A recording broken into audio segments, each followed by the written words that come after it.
Welcome into PFF TV. I'm Sam Monson. He's Zach Robinson. And today we're going to talk about Big Ben Roethlisberger, who, at least by the box score stats, Zach, is doing very well. But the PFF grades, not so much. One of the things we don't do enough of is tell you, why the PFF grade is so different from the conventional stats. And if you look at Roethlisberger's stats right now, he's number 3 in the league in passing yards. He's got a passer rating of 93, but his overall PFF grade right now is 55.3. That ranks 31st out of 36 quarterbacks.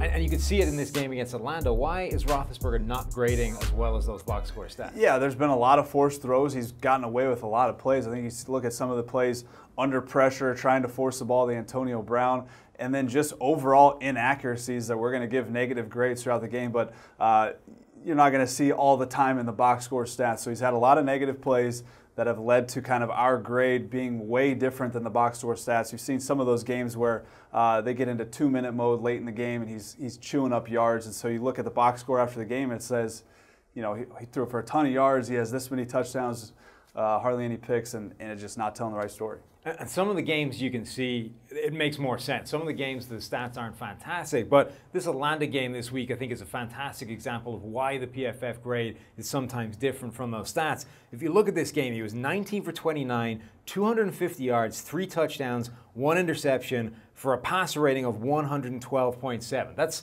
a good box score stat. And when you turn on the TV and they tell you about how a quarterback's been doing, it's, oh, look, Roethlisberger had a great game. Look at these statistics. But again, the PFF grade, not so good. 50.3 in this game. That's a bad PFF grade. The Steelers put up 41 points, but the grade is not as good. And we've got some tape queued up here to give you an example of the kind of plays that are missing from that box score.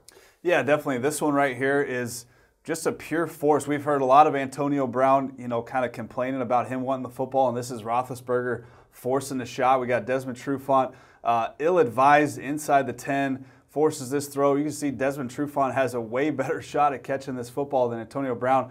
Goes to the ground. So in a box score stat, you're not going to see that pop up. What grade-wise for us is going to be a significant downgrade. Just goes down as an incompletion in the box score, but for us, it's a turnover-worthy play, and that's where Ben Roethlisberger's been throwing an absolute ton of those so far this season, the second most of anybody in the NFL, and there were a couple in this Atlanta game.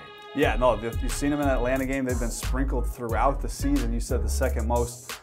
He's just trying to force the ball under pressure, and then just the overall inaccuracies. He's had the most inaccurate, in terms of ball location, inaccurate throws in the NFL through 5 weeks. So you're seeing decision-making plus inaccuracies.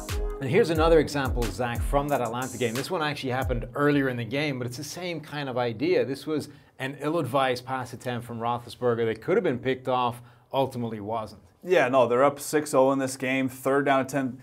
Falcons bring an edge pressure here, and we see Roethlisberger under duress just chuck one up to the free safety. He gets away with a penalty that probably should not have been called here, but you can see Jesse James, not only is he covered by Duke Riley, but we got the safety, center field safety coming over the top for a what should be pick.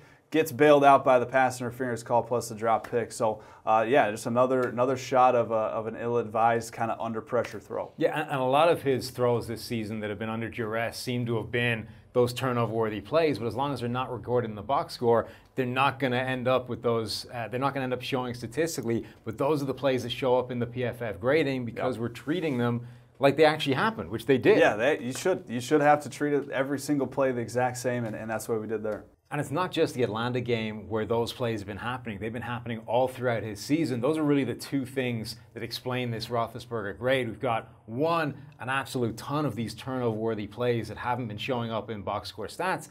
And two, he's just been missing a lot of throws. He has just this huge percentage of missed, basically inaccurate, negatively graded throws. The only two guys ahead of him right now are two struggling rookies, Sam Darnold and Josh Allen. It's Roethlisberger number 3. Yeah, the inaccuracies have been there, and you look at the deep ball is really where he makes his hay typically, and this season he's 8 for 30 on 20-plus throws. Those throws just haven't been there. It's kind of a similar story to what we saw last season. We saw the Jacksonville game, 5th game of the season. He comes out and says maybe he just doesn't have it anymore. At that time, PFF grade, he was 28th in the league.